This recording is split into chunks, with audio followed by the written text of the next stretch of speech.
Welcome back to National Report. We continue to follow the breaking news of the day coming from the new FCC chair, a Republican, Brendan Carr. We're learning that President Trump's complaints against unfair airtime on NBC, ABC, and CBS News can now proceed. And that means that these can be adjudicated if they do find some wrongdoing here. So let's get out to Alana Austin, who is going to be following this for us here today.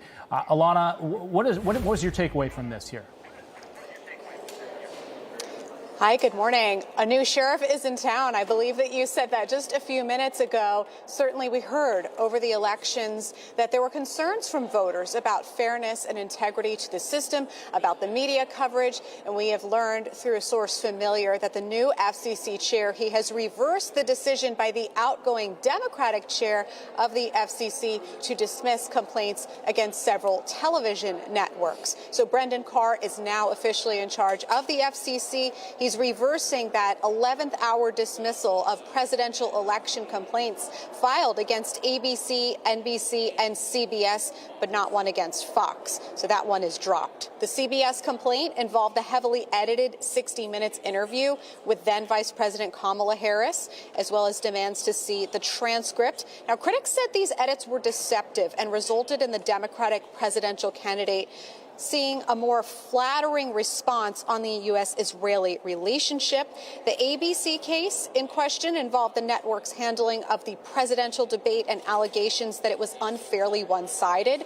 The NBC complaint involved equal time rules, as those regulations might have been applied to Harris's appearance on Saturday Night Live.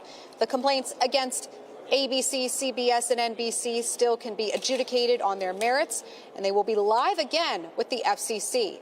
Now, a source familiar tells Newsmax that Chairman Brendan Carr will put the ABC, NBC, and CBS cases back into pending or active status. The source also says the former Democratic FCC chairwoman Jessica Rosenworcel could have prevented the FCC from reversing course here if she had acted on this issue just a few weeks earlier. That could have prevented the new chair from reaching back and overturning the dismissals. In a statement issued just last Thursday, though, Rosenworcel alleged that the complaints were attempts to weaponize the government over its licensing powers. Now, the complaint against Fox was over 2020 presidential election results that will not be brought back at this time. Now, we reached out recently to representatives at CBS, ABC, and NBC, but we have not yet heard back at this hour. We will update you as soon as we receive a reaction from any of those three networks.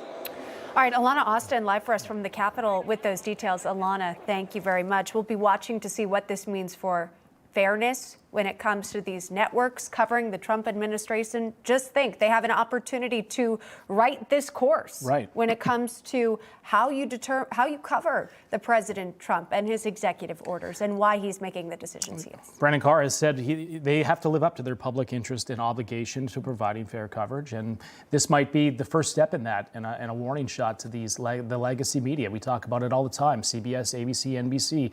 These are ones that have a big platform, a big audience. And Trump has argued this since 2016 that they've been unfairly covering him. We'll wait to see how these cases play out and how they're adjudicated. Information. Truth is freedom. Is Newsmax. It's real news for real people.